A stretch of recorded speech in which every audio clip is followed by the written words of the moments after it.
the PodBarber. Coming up on today's show. What was the chair that you... The boss chair. The boss chair, I love that. The boss chair, the body orifice security scanner. And, it looked like an electric chair. Honest to God, if you didn't know better, you'd say it was an electric chair. And the amount of prisoners that we had to coax to sit down on it, not because they necessarily had anything, but just they thought it was an electric chair. Yeah, what are you doing to me? Yeah. And, of course, then they sit down and it goes off and a light starts flashing and the alarm goes off and it's like they jump up quick. It's the lie detector chair. You should have just told us, man. Yeah. Oh, why try putting that thing up there anyway? I have no idea, but... I'm sure things are designed to come out of there, not go up there. Do you know what I mean? Well, it always amazed me just how much various individuals could actually get up there. You're listening to the PodBarber. I'm championing the chat, proving conversation is the cure to better mental health and well-being. Meet my guests from all walks of life, showing vulnerability and sharing wisdom. Sit in on my chats and be part of reality entertainment. Join the PodBarber tribe. Subscribe, share and like people. Feel the sonic positivity we're pumping right at you. You, my friends, are not alone. Who's next, please? Well, I'll tell you who. Today we welcome the Governor, Vanessa Frake, MBE, one of the leading lady figures from Britain's past prison system, now retired from her role of reform and rehabilitation. This Great Britain is now the much-loved and respected author to a book aptly named The Governor. And incredibly important to all of this, she is now the star baker serving delicious sweet treats for the fine people of sunny Saffron Walden, nestled here in the heart of the Essex countryside. Let's welcome our very versed lady, MBE, here to the PodBarber HQ and steal some wisdom from her unique perspective. Welcome. Hi, Mick. Thank you for having me on your show. No worries at all, Vanessa. We have previously met. I've stalked you.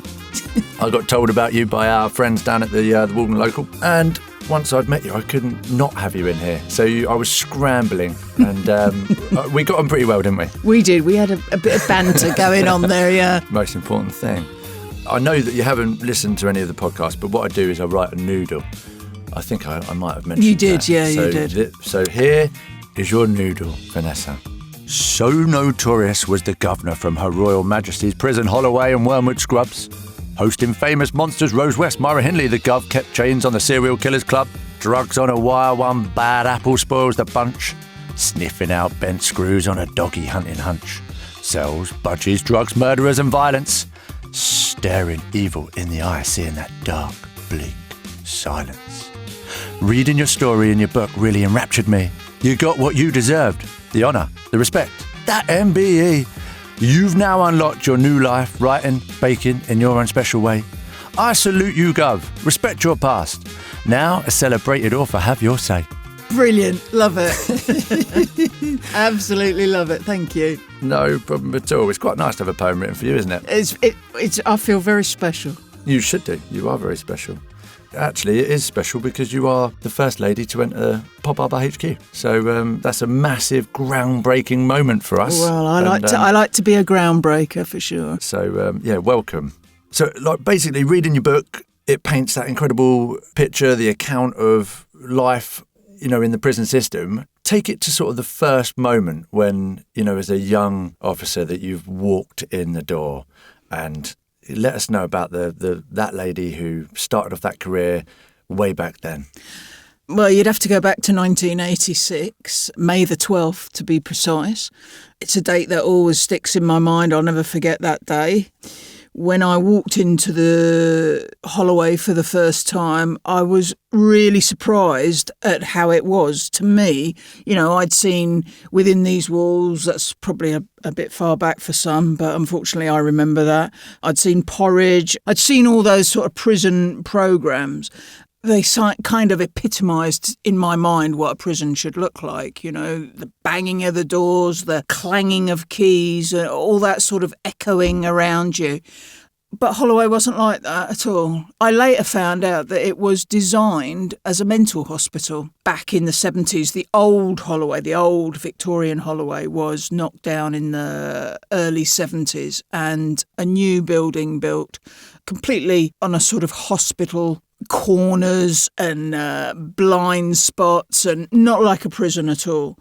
And it was very noisy because women chat a lot. That's what we do. We like to chat. And all I could hear was, like where you hear sort of background noise on a show or something in it. And when you do drama, they tell you to go rhubarb, rhubarb, rhubarb, rhubarb. That's what it just sounded like in my mind. I was very apprehensive, and I could feel that apprehension kind of building as I got nearer and nearer to the gate. And when I rocked up to the gate and I said, "Hi, I'm Vanessa Frake. I've come to start work here." And at that stage, people, they just kind of looked at you as if, like, who do you think you are, just walking up and saying that? I felt very small in a huge world, to be honest. So they sent us over to the training department, and there was 9 of us. All women, because at that stage there were no cross-sex postings, so women worked with women and men worked with men. So we went to the training department. We were issued these blue nylon overalls with a big sticker on your left-hand side chest that said your name, and then underneath it said NEPO, which stood for New Entrant Prison Officer. So we were all in these overalls, nylon blue, and as we walked, sort of the friction sort of almost gave off sparks. They were that dreadful. That was like my introduction to Holloway. And then, of course, we were taken round on the grand tour, and of course 9 of you, all in your blue overalls, nylon overalls with your name patch on. Well, we were just like zoomed in on by prisoners as some sort of show. Like it was almost like we were being paraded around. This is the new intake, Instead of us going and looking round, it was more like they were looking at us. And the prisoners, they love a little bit of banter and shouting out things at you and a bit of name calling. But mainly it's just to sort of shock you a bit. But I was expecting that. I knew that it wasn't going to be a completely easy ride. So in that respect, I was fine. I've been called probably every single name under the sun, and it's water off a duck's back to me. It doesn't faze me at all. So that whole first day, I can remember it like it was yesterday. Ask me what I did yesterday, I couldn't tell you. Yeah, so that sort of stuck in your mind. I suppose you build up to it as well, because you'd taken the choice to go into the prison service, but you wanted to work in services, didn't you? And yeah, I did. I mean, I originally, when I left school, I didn't really know what I wanted to do. And I originally wanted to join the Wrens, as was then. And on the 7th of the 7th, 77, I went for an interview for the Wrens, but I passed the interview, but then I wanted to become a helicopter pilot, and I wanted to get on a ship. But they told me that women were shore-based, and that was like a kick in the teeth to me, because I wanted to go off round the world on a ship and have those sort of adventures. And I thought, well, that's just not me, sort of in some office, stuck in one place all the time. So I had another think, and just purely by chance, I happened to see on the tube a poster. It was a bit like General Kitchener's poster, like your country needs you. Well, it was your prison service needs you, and you too can make a difference. And I thought, well, yeah, maybe I could. And it took me a year from applying to actually walking through the gates at Holloway with physicals and tests and various things that you had to go through. So when I joined, you spent the first month at your establishment, which was Holloway, and then you spent 2 months up in, I went to Rugby, Newbold Revel, which was a training college for 9 weeks, I think it was then. And again, was that men's and then women's, still sort of that separate thing, or was there a bit more crossover? There was a little bit of crossover. I mean, the majority were men. I think on out of maybe 300 who were at the training school at the same time as me, I would say probably maybe a dozen, just over, were female and going off round the country. But at that time, they said you put in for a posting, so you put in your first, second and third choice. And so obviously those who lived up north put in for north prisons, those who lived down south put in for southern prisons. But I was told when I went on my interview that don't bother applying for anywhere else because you're going to Holloway. Holloway are so short-staffed, don't bother applying. So just to see if it was true. I put down Cookham Bulwood Hall, and I put Holloway as my third choice.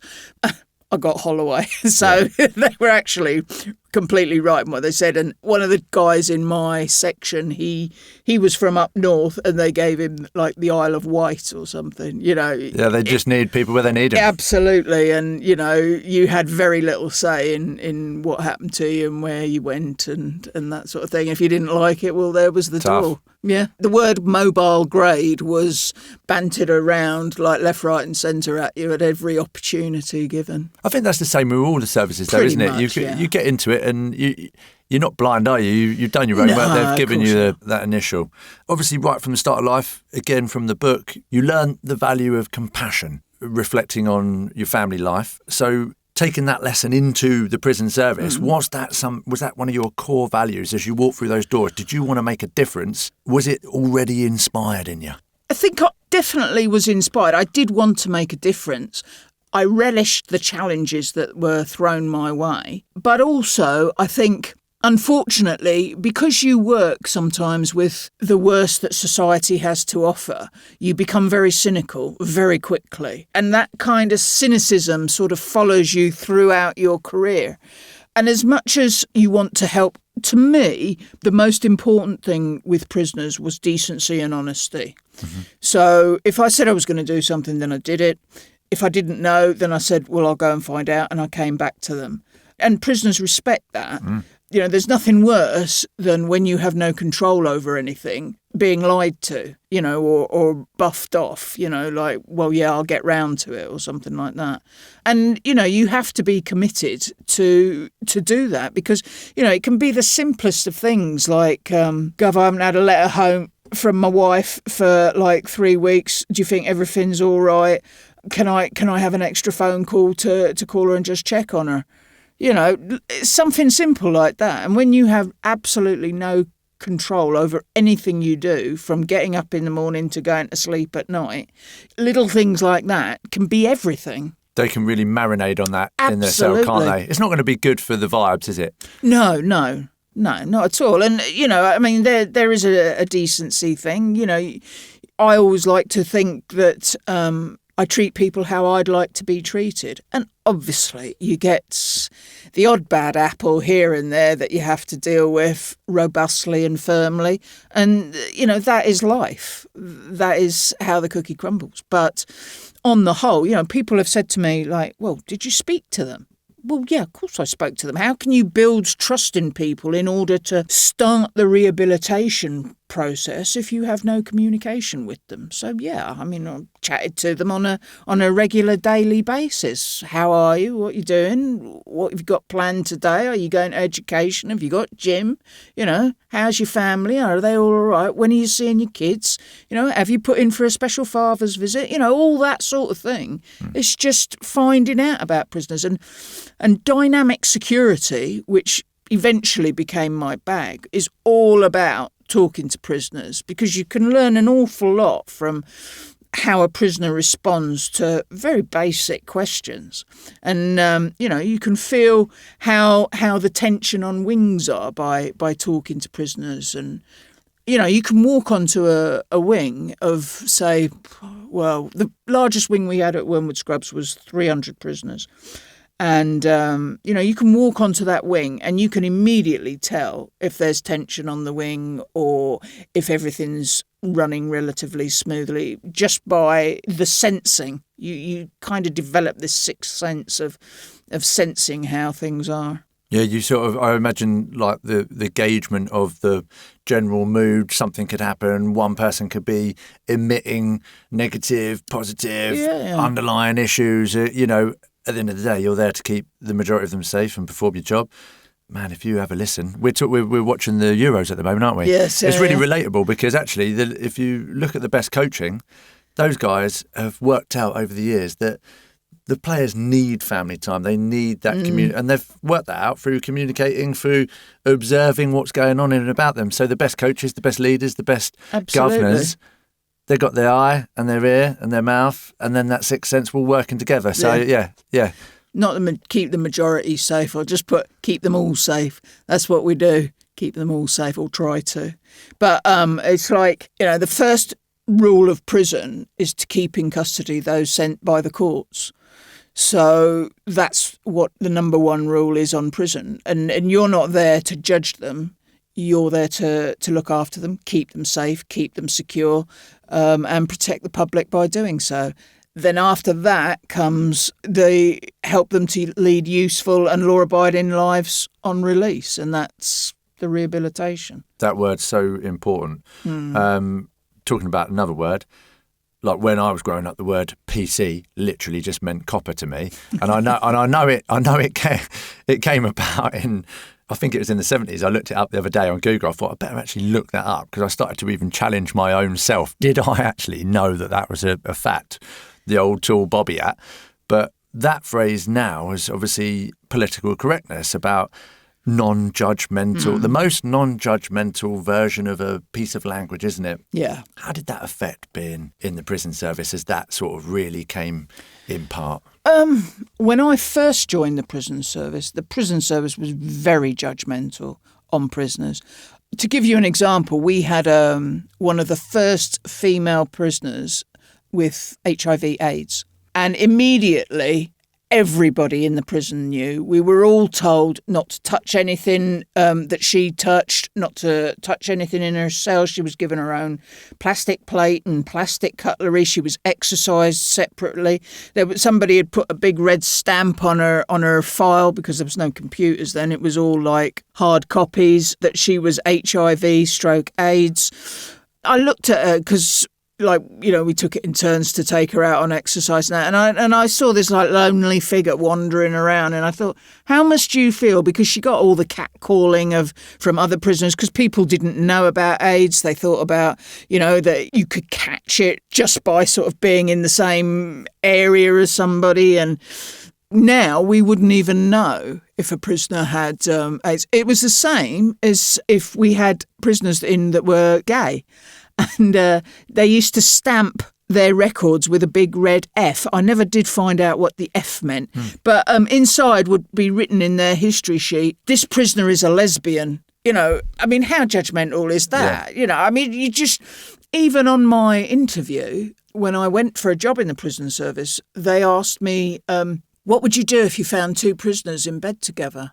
And I said, well, I've no idea, because I don't actually know what the rules are at this stage on that. It's like, why would you ask me that? What do you think I'm going to say? So I think, yes, political correctness sometimes we think has gone absolutely mad. But in some respects, it did need to catch up and change, because, it was almost bordering on victimisation. And having felt the wrath of others because of my sexuality, I understand how being discriminatory to people of race or colour or whatever is very hurtful, although you might put a brave face on it.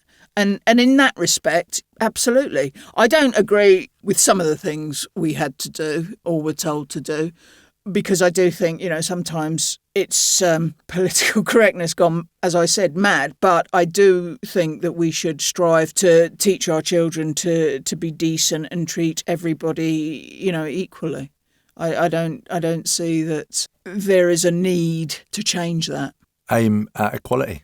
Absolutely. Wherever that may end up. Exactly. But as long as we're moving forward towards it, that's got to be the best route, isn't it? Of course it has. We all make bloody mistakes, don't we? And of course we do. Like you just said, to underline it, political correctness as a phrase, but as an actionable value in society, there's good measures of it, but it's about diluting everything. Now we need to sort of dilute how severe it's got, I think, and bring it back to a bit more logic. Yeah. A little bit more sense. Yeah. That was really intriguing me, because obviously we're talking about a few decades ago, so I can imagine it like it's... Oh, yeah. And of course the danger is that if it goes too nuts, that people will laugh at it and just completely go the opposite way. So, you're in danger of actually making people racist, making people homophobic, purely because you've gone too far. Yeah, polarising people. You're just splitting the camp, because it's like, well, it's so far that way, I'm definitely not like that.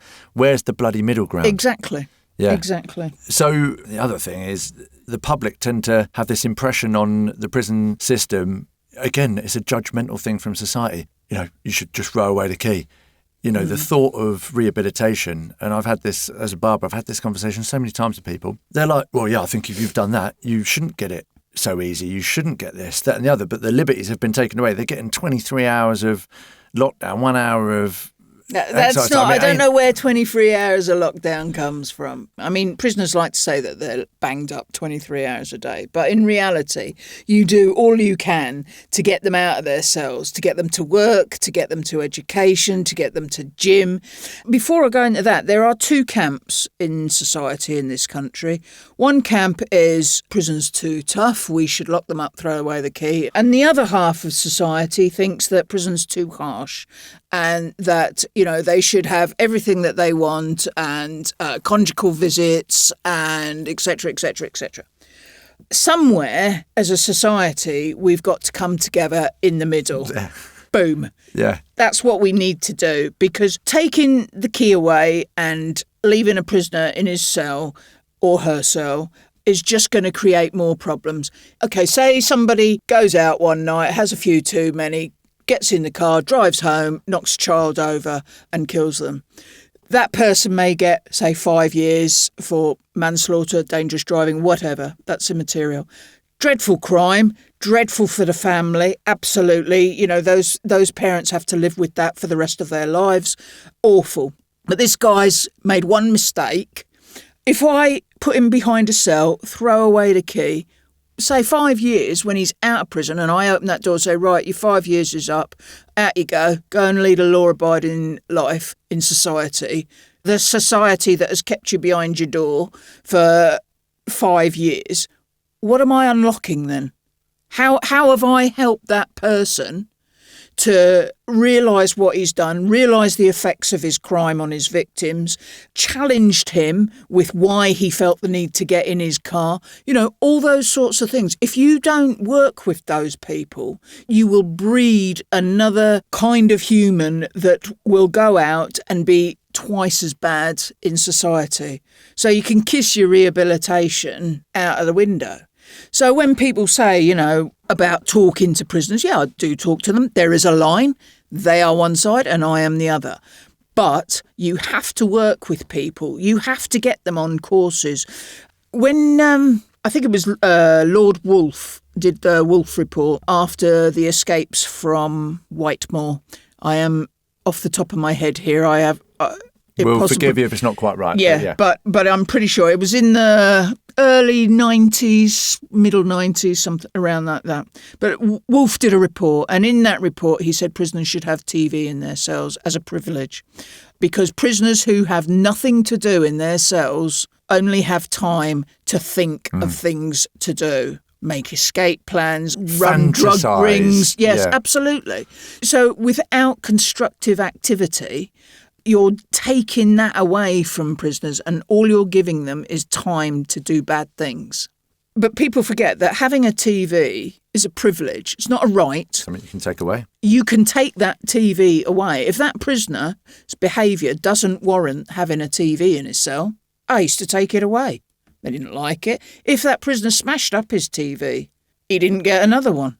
The same as like PlayStations. PlayStations were only for prisoners who were enhanced prisoners. So they were the most trusted a prisoner could be.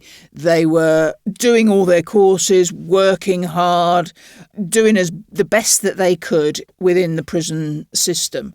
So they were given an enhanced status. So you have to be able to dangle a carrot. Otherwise, what's the point? You can't just tell somebody, well, you've got to work, you've got to do this, you've got to do that, and that's it, and be flat. You have to give them a carrot and say, well, if you do this, if you admit your guilt, if you work with us, if you go to your courses that will help you, anger management, CBT courses, drugs-related courses, alcohol courses, if you work with us, we will help you to get through this, because the punishment is taking their liberty away. Mm-hmm. The punishment is nothing else. We don't have the cat o' nine tails and whip them these days or put them in stocks, much as some might like to. Yeah. Myself included in that. There are some people you think, I could put you in stocks and throw rotten tomatoes at you quite easily. But you have to be able to have that level of being able to work with people. The media, again, they serve up so much negativity on not just prisoners by sort of glamorising and almost popularising them at times, but also how they treat you guys. Well, yeah. Unfortunately, having done a lot of interviews since the book was published, many of the newspapers and various media sources, all they wanted to focus on was Myra Hindley, Rose West, Pete Doherty, the guy from Gladiators, anybody famous that I've come into contact with in prison. And to be honest, that wasn't what I wanted at all. When I wrote the book, I wrote it with Ruth Kelly, and she kind of said to me just off the cuff one day, so were there any kind of famous people? And I went, well, what do you call famous? She went like, oh, I don't know, Ian Huntley. And I was like, well, yeah, I suppose like Rose West. Because you're working with these people, you don't see them as some sort of notorious, murdering person. What Myra Hindley did was heinous. But when, I went on this morning and they asked me, well, about her making me a cup of tea because I happened to be there at that point and she was working in reception.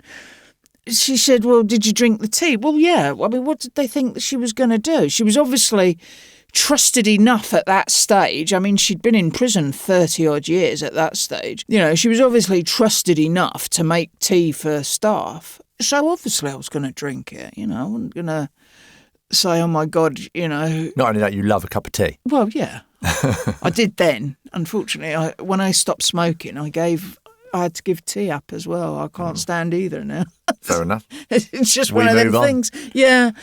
So I was a little bit aggrieved that they kind of focused on the notorious, and I say that in inverted commas, prisoners, because there's so much more to working with prisoners and there's so many more characters, like Phones for You, wrong place, wrong time, young lads in a fight, and thought he could be the Wing's #1 phone supplier, but he was rubbish at it.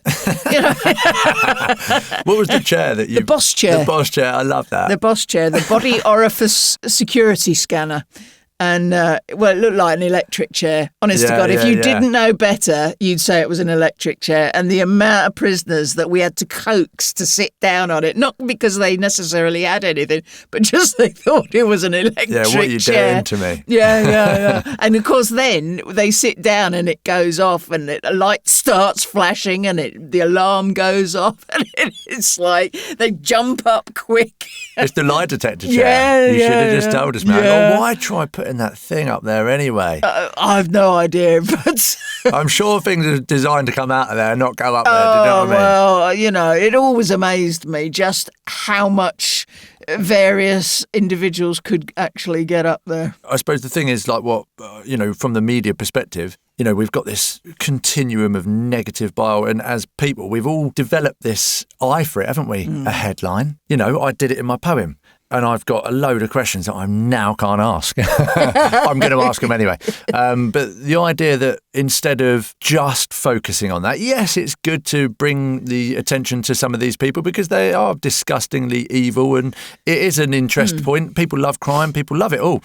But the idea that they could maybe put some credit where credit is due and actually talk about some of the positive things that happen within the prison service, maybe that 50% of people that don't see rehabilitation, if there was a bit of a side story instead of a side show on page 552, column whatever it is, B part 1, that might be something that would be good, wouldn't it? Yeah. But you see, also, when Myra Hindley was doing her very damnedest to be let out of prison, the tabloids in particular, were always running major headlines. Lord Longford says Myra Hindley should be released. Myra Hindley tries again to have the life sentence overturned, blah, blah, blah. They did their utmost by doing those tabloids. No politician was ever going to release Myra Hindley. No. They might as well just stuck a nail in their coffin for anybody who was going to do that, because that just wasn't going to happen. So in order for prisons, I think, to work in this country, we need to take the politics out of prisons. But again, that's never going to happen because that's not a vote winner. Every party wants to be the party of law and order in this country. And it's possibly why we are so bad at rehabilitation in this country, because there's too much politics in it and it's all on the individual. Everybody thinks, every single one of them, whether it's a prisons minister or before we had prisons ministers, it was the Home Secretary who was in charge. And every single Home Secretary thought that he had the answer to the prison problem in this country. Every prisons minister thinks he had the answer. And actually what you end up doing is playing ping pong, because we go over to this prisons minister and he has what he thinks is a new idea, but it was done 20 years ago. It still didn't work. Then he gets kicked out of government. Then we have another one. Prisons minister, he has a different idea, but we did that 15 years ago and that still didn't work. So the prison system just ends up ping-ponging backwards and forwards, or just circulating all this sort of ministerial want, really. I think we need it to work better because we're investing in this. If it was a business... You're paying into it. I'm paying Everyone into is. it. Everybody's paying into it. We should be getting value for our money. Absolutely. But each minister thinks that he's giving value for money. But all we're doing is we're just pumping money in. We're not really looking at where the money's going. You know, it's. I don't want to get too political because that's not really what I want from writing the book or anything. And I was quite clear on that, because I don't want to be, you know, some sort of person that they roll out on a political, when there's an issue politically with prisons, they roll me out for my thoughts. But I do think that the rehabilitation side in this country, compared to the rest of Europe, the Danish, the Swedish, the Netherlands have far, far higher rates of rehabilitation, but much less numbers of people in prison. What, pound for pound? Because obviously... Okay, yeah. So take away the population sizes and stuff like that. But the Scandies, let's face it, if we were to look across the pond and sail the Viking ships back and see how that they've innovated from the days of Valhalla, do you know what I mean? Yes. Basically, they've really innovated and moved forward with the sense of their community. So actually, there's less prisoners in because they look after their people. Grassroots, mate. Look after each other in the first place. Absolutely. More knowledge, more education, more thinking. I think education is a definite. I mean, the amount of prisoners that come into prison these days who can barely read, can barely write. It's phenomenal. I can never say that word. Phenomenal. That's it. Thank you. We used to do a thing, myself and my deputy. We used to go into schools and we used to do, it was called Prison Me No Way. And we kind of just used to go into schools and talk to 15, 16-year-olds about prison and crime and, you know, where you could end up and what happens to you in prison and things like that. And I don't know if they still do it. Obviously, I've been retired a few years. But I think we need to start educating younger to prepare people. I mean, last weekend, I think there were 6 shootings in London, 1 stabbing and something else. You know, it's turning into lawlessness without doing anything about it. It's no good dealing with the aftermath. You need to deal with the problem. And that's a long-term plan. Oh, absolutely. That's not a 4 years. No. Ping pong. And that is the problem.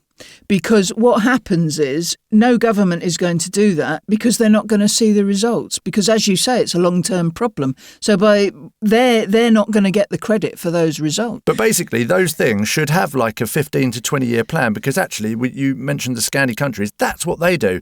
And the political parties that come in, they might dilute on the outside of certain things, but you've got to give something like that the length of time. And then with oversight, you've created your own data, and that could be area dependent, depending on the privilege of the people that are going to end up in these institutions. And you've got to agree a strategy that everybody signs up to and everybody sticks to. Without a universal strategy, you're in the wind. You can say that if you want to. Can I say pissing in the wind? Yes, you can. Go on, say it one more time. Pissing in the wind. It's dangerous for both men and females. It's a wet leg waiting to happen. For the complete psychopaths, you know, the inmates, the real serial killers, the cost of funding their ongoing oxygen supply. What do you reckon about them lot, mate? Well, first of all, my heart goes out to the victims. Mm-hmm. I can't imagine how you ever deal with something like that. I just can't, because I just can't think of how you would do that. So my first thoughts would be to the victims. With regards to the individual, well, that's a difficult one, isn't it? Because you're either for the death penalty or you're not.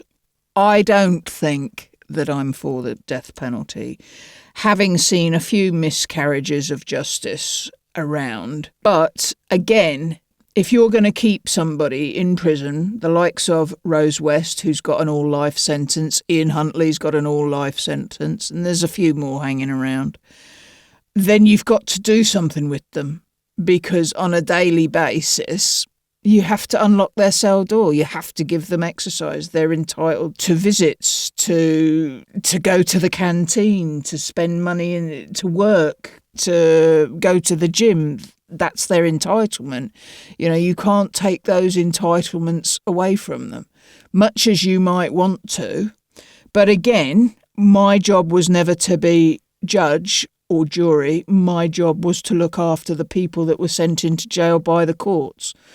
It's quite a very emotive subject, whichever side of the line you sit. And I can see where people are coming from on both sides of it. Personally, for me, I think I must have mellowed as I've got older, maybe mellowed since I've retired, because, you know, there were times especially when I was younger, and I used to think, gosh, why are we paying £50,000 a year to keep you alive, you know?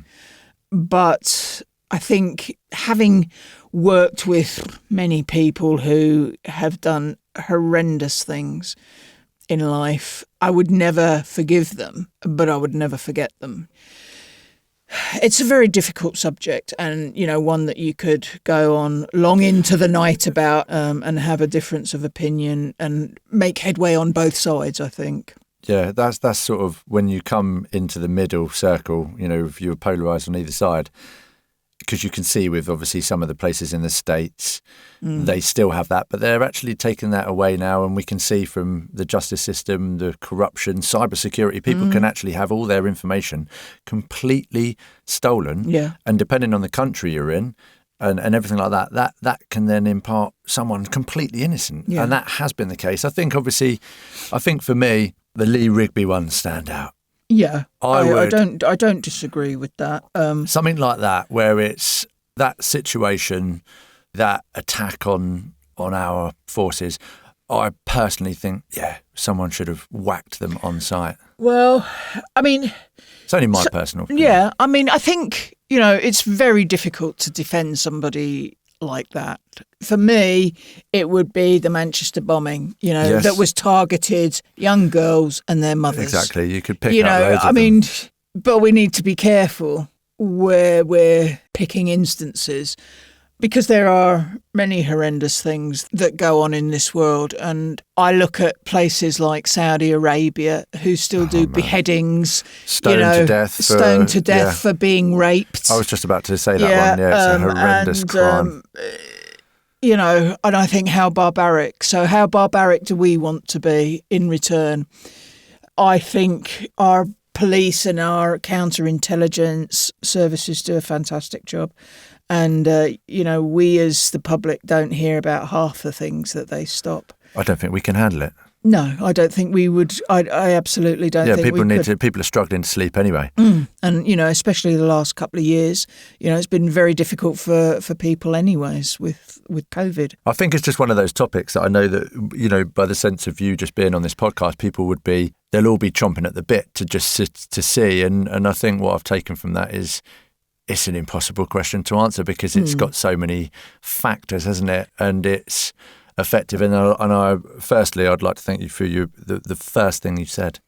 You empathised with the victims. How many of people don't jump straight to that? So, you know, that shows you that compassion that's there right from day one. I always think that. And I always thought, it's not just however horrendous the killing and that is. Also, I've had friends who've been burgled and, it's almost like somebody has rifled through you. And, people used to say to me, oh, he's only in for burglary. But I always used to say, well, only in for burglary. You need to think of the victims of that. Because I have a friend who was particularly traumatised by it. And it was literally somebody going through everything in their house. Never forget the victims of crime.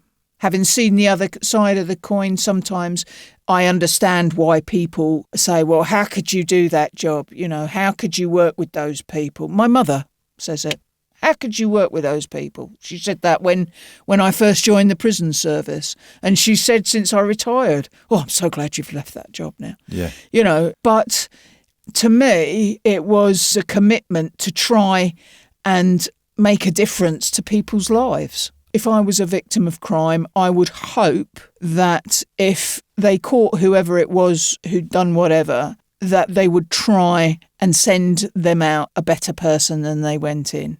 I think as well, a constant reminder is to be compassionate.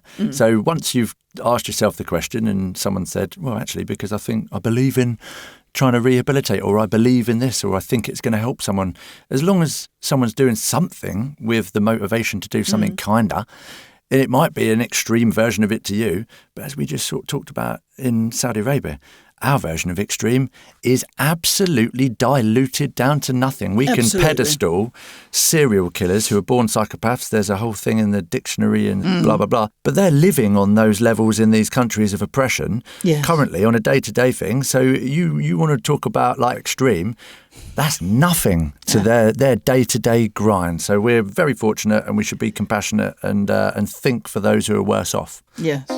Hey there, it's Howie. Just interrupting really briefly, I've got a quick favour to ask.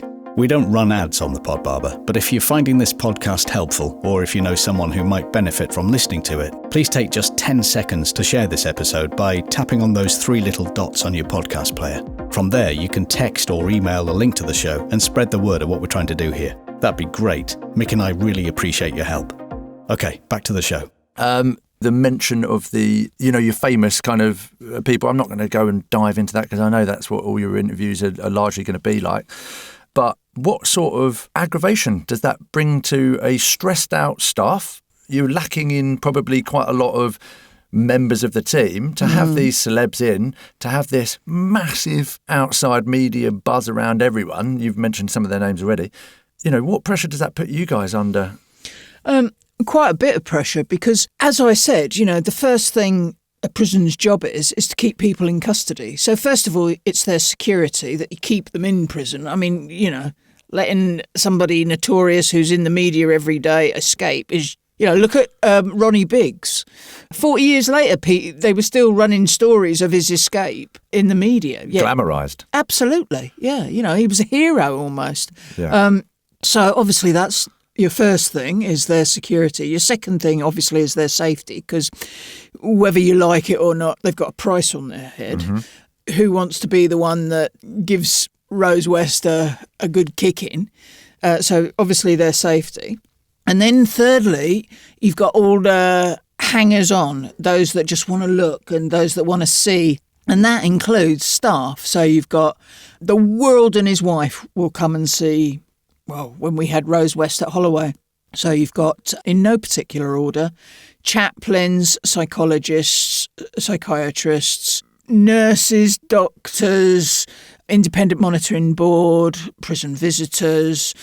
When I say prison visitors, volunteers who come in and do visitors.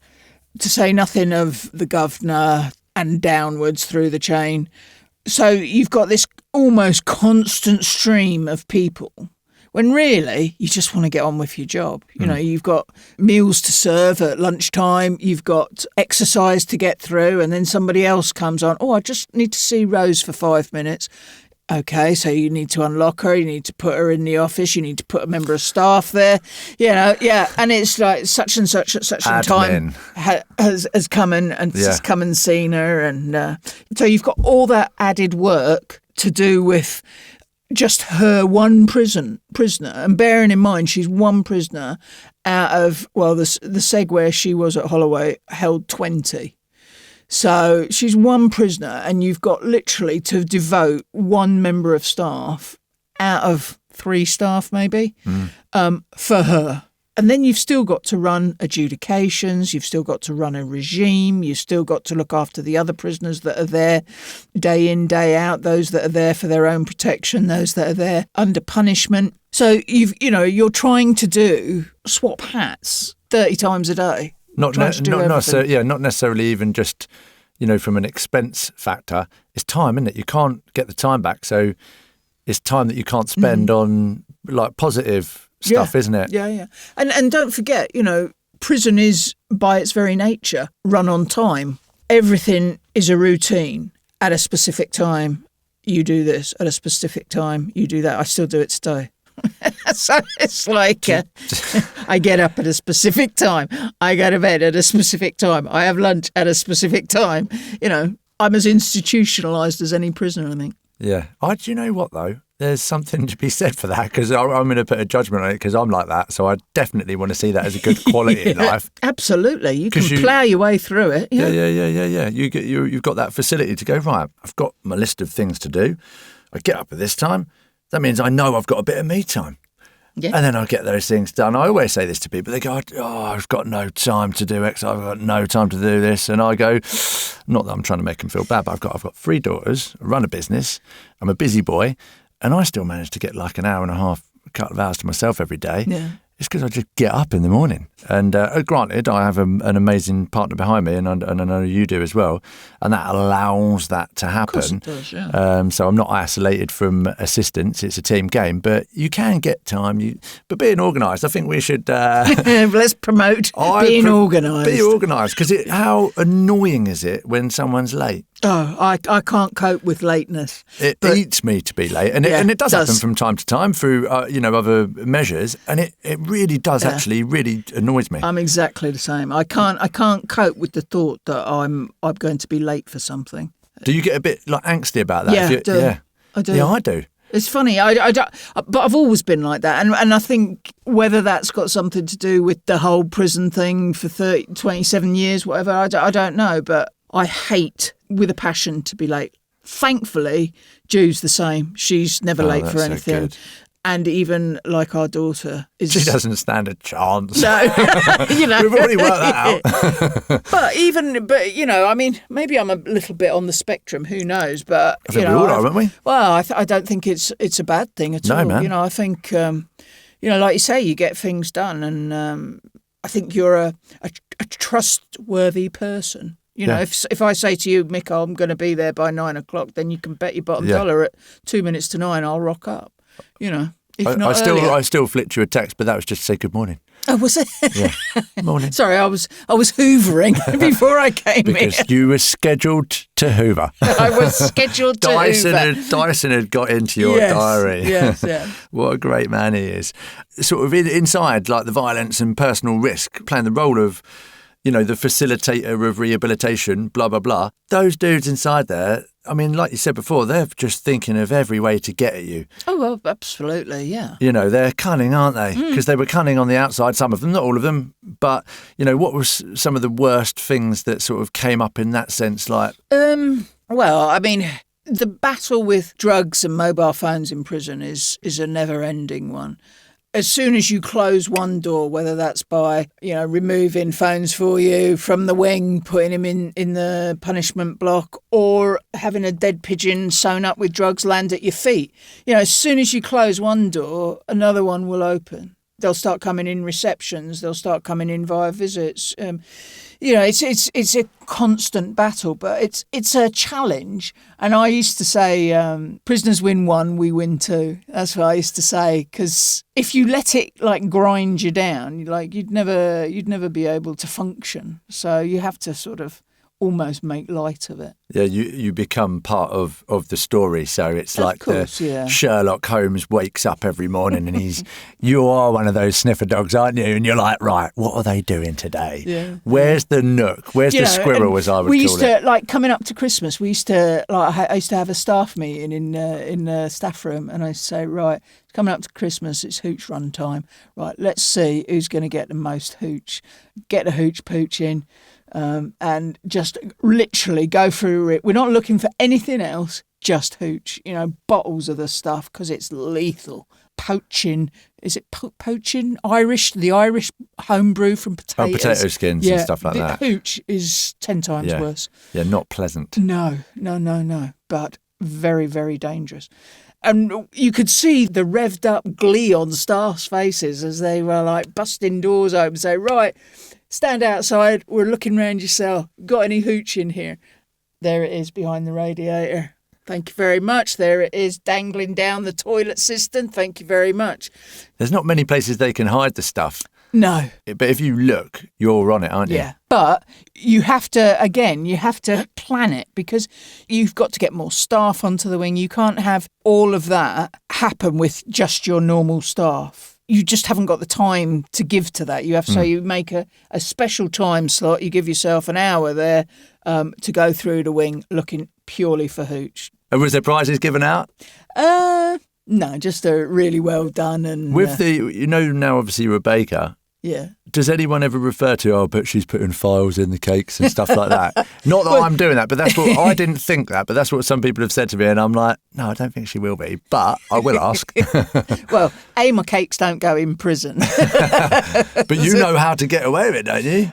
Fragmented little pieces that they can magnetise together. Well, I suppose, yeah. But I'm just innovating. we have metal detectors anyway. Stuff go through now. Yeah. So 3D printers.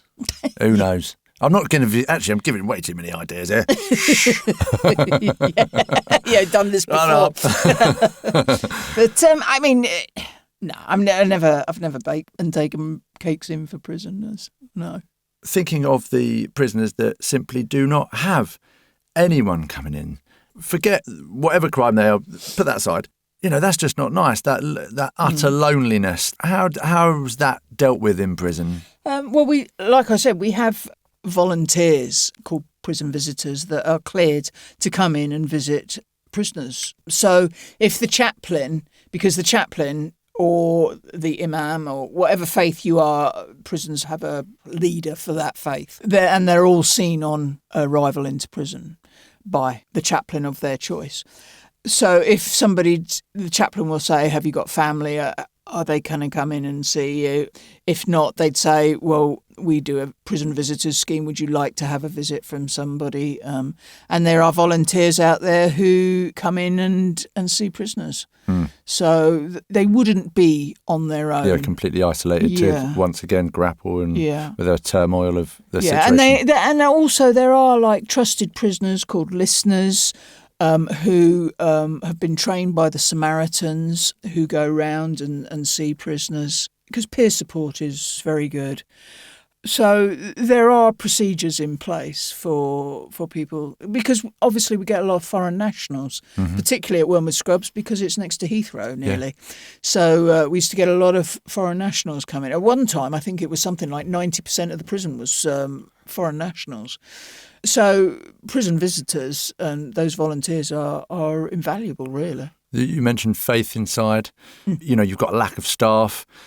There's a lot of cunning and there's a lot of people planning stuff inside. It's been really well documented that in certain parts of society, they get those people within those faiths. They're obviously vulnerable and isolated. Is that something that's really charging up now? Is that a problem? Like they're learning really bad stuff inside prisons because of the lack of this systematic change? Well, I mean, there's issues with prisoners being bullied to join particular faiths or protected by particular faiths on the grounds that they join that faith. There are issues like that. There are also instances of where prisoners have been indoctrinated into certain ways of thinking in prison, and unfortunately when you get people who have that mindset in prison, that is one of the things, and that's why there is procedures in place to monitor that and also to deal with those particular individuals who are preying on vulnerable prisoners. Yeah, hate preaching to whatever they're preaching about. Absolutely, But yeah. And also the church leaders of the various faiths are also trained to deal with that and to report that. Heavily vetted. Heavily vetted. Yeah, got to be. Of course they've got to be. Yeah. It's that's pleasing to know that, because obviously we can see that from, the civilian aspect, and it's like, wow, we've got, we know that you're understaffed, we know that you're up against it, and it's, I tell you what, that's a course of creating a bit of anxiety as well, actually, in society, because you can sort of see it and you're like, bloody hell, it's, element's kind of getting out of hand. And it's not just religion, we've had far-right prisoners, we've had animal activists. The most extreme, yeah. Yeah, so it's not just about religion. So we need to be careful that we're just not singling out religion. Because thank you for making that point, because that wasn't the point that I was making, that it's just religion. Yeah. Actually, you've helped me out there, because it's so easy on a language point of view not to include all of the words that you should. But yeah, thank you, Vanessa, for saving me. You're more than welcome. From all the trolls. You didn't mention that, you mentioned this. They're always out there, aren't they? Trolling around. Obviously, you know, the compassion and your stick-to-itness. Like, that is such a... I mean, I love that word. When I first heard that word... Stick-to-itness. That sort of... How many years did you do? 27. 27. Which is more than a life sentence. It is. A life sentence, on average, for a woman is between 10 and 15. For a man, 15 to 25. Time spent. Yeah. Yeah. So what an institution that you are. Also, what sorry, I can't help myself. In that time, how your efforts, your work ethics, your ideas, your goals that you've set and then reset, because we've talked about that, I can tell you're that type of person. How effective is that now, looking back on it? You've had that time to sort of mull over and mellow out. Has it been worth it, man? If I had my time again, I'd do it exactly the same. If I had £1 for every prisoner that said to me, I'm not coming back, Gov, I'd be a millionaire. But for the one prisoner who says that to me and doesn't come back, makes it all worthwhile. Brilliant. So, yeah, I love a challenge. I've decided I'm a people person. I used to think I was an animal person. I adore animals. But actually, working with people, meeting all kinds of people from all walks of life, that's staff, prisoners, the whole shebang, meeting different sort of multidisciplines, working with them, working closely with the police and various other organisations. You know, I used to get a buzz every day that I walked into work. It was going to be different. I didn't know what it was going to be, but I would hope that I could help in some way or solve whatever problems threw my way. Mm. And you don't just drop those values off. No, so you continue that in the kitchen. Well, yeah. To be honest, I haven't worked for a year due to COVID, etc., but over a year now. But I adore baking. I loved working at Reed's. Reed's would probably be the only place that I'd really want to take up baking again. But I've been so busy with other things. Yeah. It's like...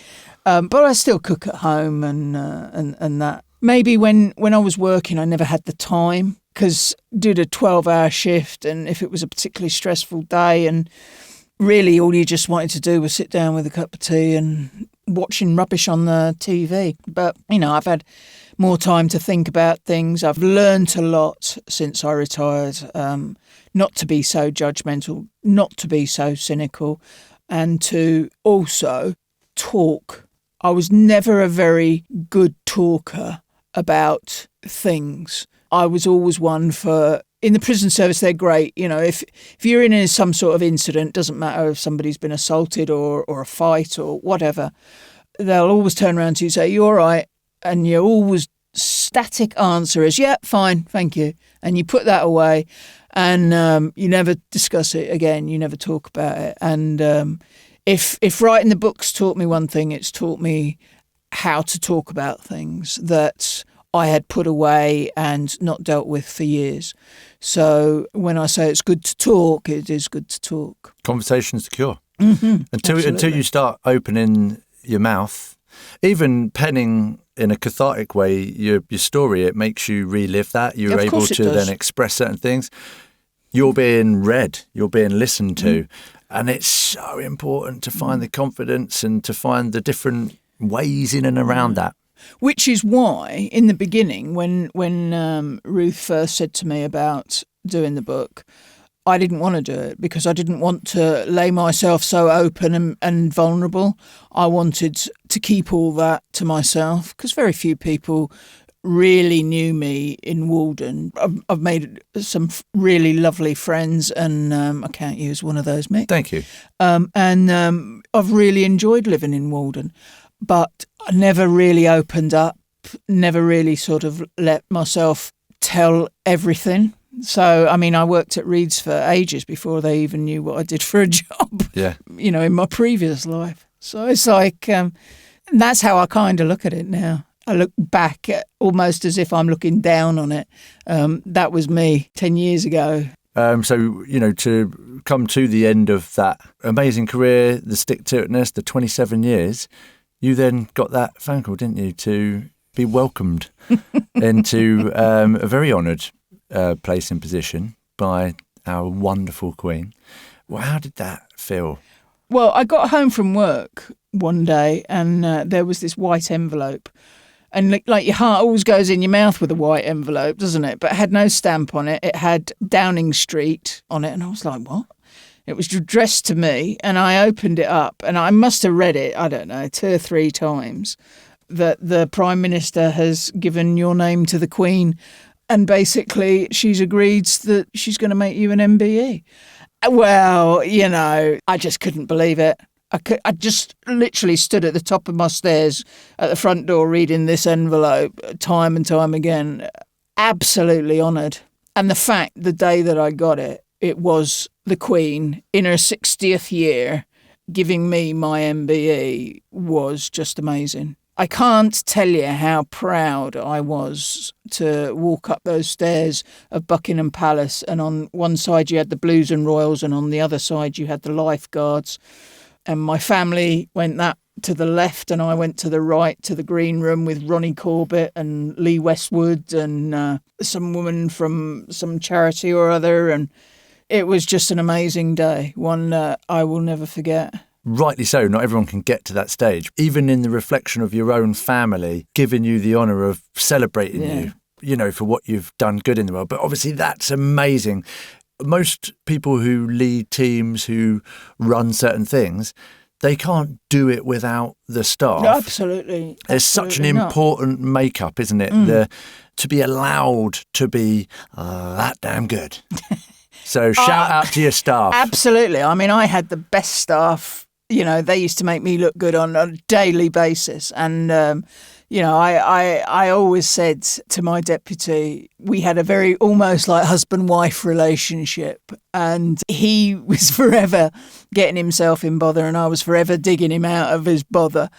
But, if I walked in with some harebrained idea about putting netting around the prison, he was all over it and he supported me 100%, and I wouldn't have got it without the fabulous staff that I had the pleasure to work with, without a doubt. Backing those decisions, innovating.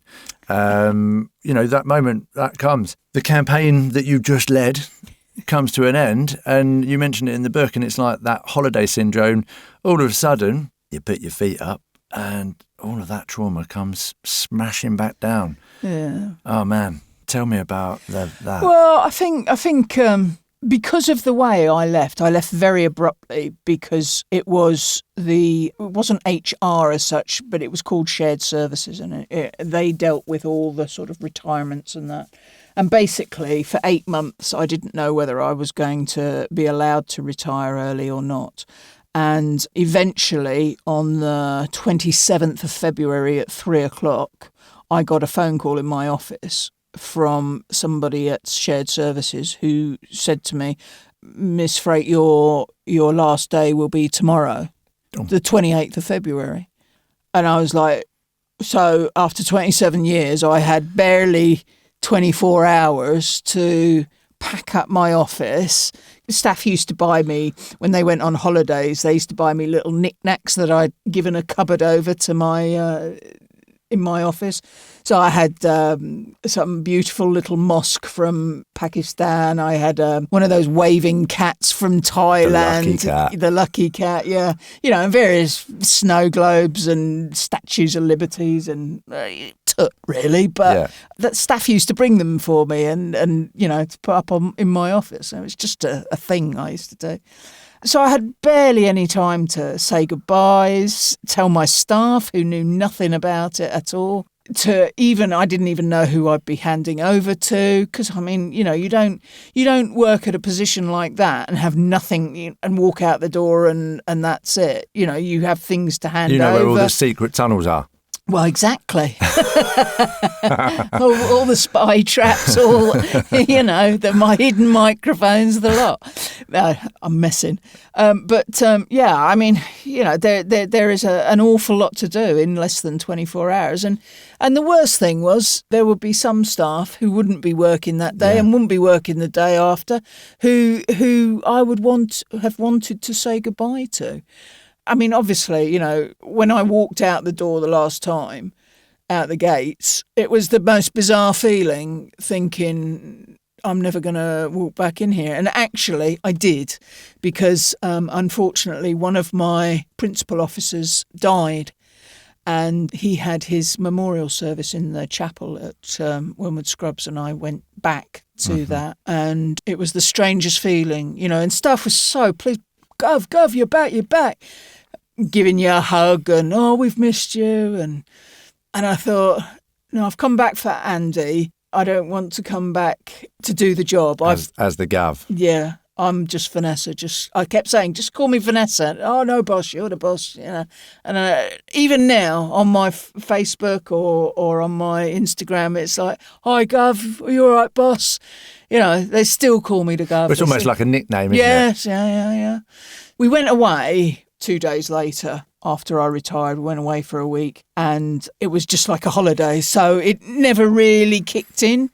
But then as time went on, I mean, luckily we had I was selling a house in South London, and we were looking around for a property to move into, and I wanted to get 2 Labrador puppies, so they were on my list.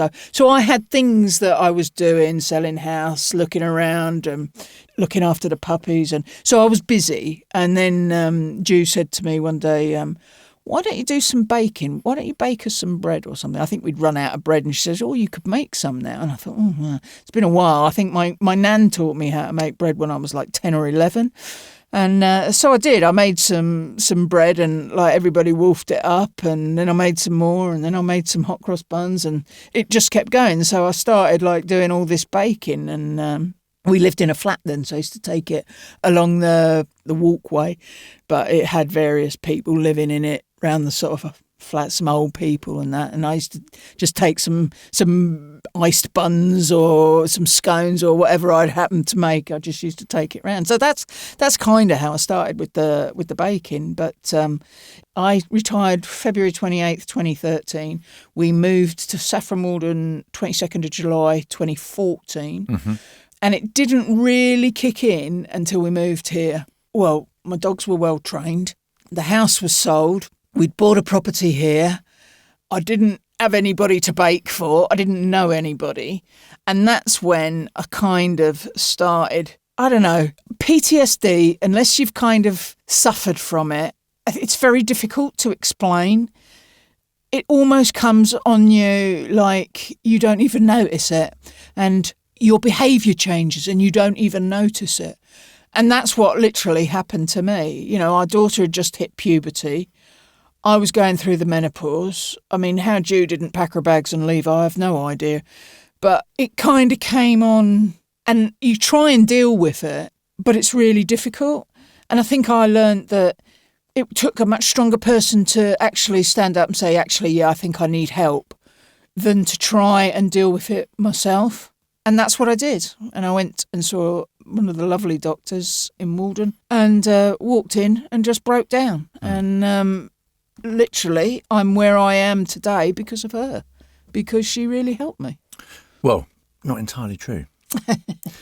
Actually, it's because you worked out that conversation's a cure. You need to go and share it with someone other than one of the loved ones that you know, your teenage daughter. And then your wife, obviously, Ju's working hard, man, isn't she? And you probably, that sort of protective bit, and I don't know, you're not born knowing this stuff. I can deal with it, and you don't want to put on. Yeah. So you get to that point, and then you've taken yourself there. So because you're a clever lady with that, but you are, and that's the thing, because some people don't even do that bit until that they're really in a muddle. And PTSD, even if you've spoken to somebody that's had it, suffered from it, you know, whatever terminology, language you want to use, it is debilitating. Yeah, it is. As is extreme anxiety, as is extreme depression. And it's one of those things that you wear inside you. It's not like when you got bitten by the prisoner. That's obvious, mate. You can see that trauma. Yeah, I'd noticed that there. It's a proper sharp bite, that one. Yeah. And, you know, so we can wear those scars, but we have to share the other ones. Yeah. I had no idea that was what the problem was, that, you know, my anxiety, I didn't want to go out, I didn't want to talk to people. And like you say, you know, I didn't want to discuss things with Ju. That just made me feel almost weak. And I've always thought I was quite a strong person. And it's funny because I did a chat on one of the radio stations, and it was on Zoom, so they were filming it. And we were talking about depression and anxiety and that. And I said to him what I said to you, you know, it's really takes a strong person to admit it and to be able to talk about it. And that bit they captured and they put on Twitter. Well, that one little clip had something like, I don't know, 8,000 views. And I was like amazed. And the people were messaging me and texting me, and people I knew that I'd worked with had sent me messages saying, I've just retired. I know exactly where you're coming from. Because don't forget, on a daily basis, prison officers and prison staff, not just prison officers, but prison staff deal with some of the worst things on a daily basis that Joe Public never sees. Suicides, self-harm, you know, horrendous self-harms. There's a lot of people in prison, I think, that shouldn't be in prison. People with mental health issues and that. And also, not just that, but also sucking up all the insults, the assaults, the seeing your mate have a HP sauce cracked over his head, you know, seeing the blood dripping down of somebody a colleague that you work with, you know, things like that. I mean, I can go into graphic detail, I won't, but being able to talk about it like this sat here with you, it helps. It helps to put it into perspective and not just put it into a little box and leave it there to fester. Also, I think as well, just to underpin that, being at the stage and in the space where you can do that, because you're fully aware that then can help someone listening see that. So to no longer live in their turmoil for much more longer. Life is a short experience, so the quicker that we can help one another out, the quicker that we can listen to others and sort of to get that strength.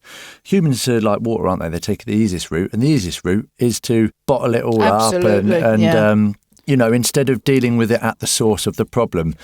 But the thing is, like water, if you deal with it right at the source of the problem, brilliant. It's still tricky, but you've got that skill on your belt. If you let that water build up to a rushing river, do you want to cross it down there? It's a lot worse, isn't it? Absolutely. Deal with it at the source. Help someone else out and gain that strength. Yeah. Practice good mindfulness. That's what I really love promoting. Because so many people, I think, are ready and porous for that. And it is from MBEs, like yourself. I don't think the MBE's got anything to do with it. Because I think it shows like you are fully respected. So I fully respect that. If I was challenging this type of a conversation, it's like I can't challenge the gov.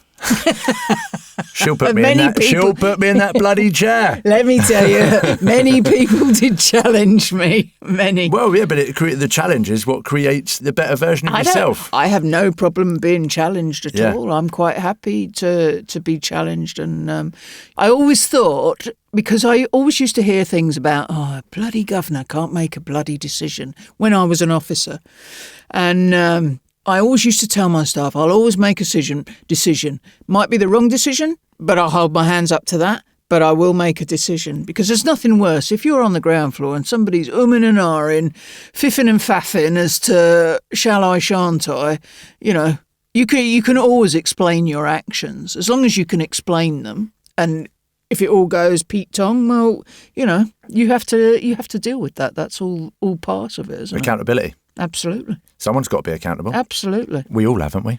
Yes. For ourselves. Absolutely. And you mentioned animals, so we'll just be accountable for the environment, because that's where they live in. Yeah. Let's just be accountable for everything. Okay. The whole bloody place. Okay. Why not? Vanessa, we get to talking about high-powered people and the way that was stolen away from you. You had no regrets. The only thing regrettable really is the speed in which you left, which was out of your hands. So that transitional period, a little word of advice for other people, because there's loads of people that are coming up to retirement from these high-powered jobs, whatever, even a normal powered job, but because we love the word preparedness in here. How could you now get them more prepared for that moment? What would your advice be? I think possibly think about and talk about what you're going to do when you retire. Because I didn't really know, because I wasn't aware that I was actually going to go. I think half of me kind of thought, I won't go, I'll just stay on. So I didn't really prepare for it. There was a retirement course I could have gone on, but I didn't, because I was still umming and ahhing. I didn't really discuss it with Ju. I knew we wanted to move out of London. I wanted 2 puppies, and we wanted to sell the house in South London. And that was literally all I kind of focused on. But I didn't look long term. So where was my place in society after I'd left, and how was I going to deal with actually doing nothing? And how was I going to give back? Because I'm a great believer. I've had a good life. I've had a good career, and I want to give back. So, I've done a bit of charity work here and there, because I think it's important to give back, to say thank you. And balance the books. Absolutely, yeah. What's the hope now then for you in the next phases? Obviously, we've got to look at it minute by minute, but the next couple of days, couple of weeks. Well, at the moment, I'm dealing with, obviously, the governor, and several schools have asked me to go and do a talk, which I'm quite happy to. I've got Henley Literary Festival in October. They've invited me to that, so I should be doing that. There is a civil service group who run Zoom sort of interviews, which I'm doing a talk for them next month.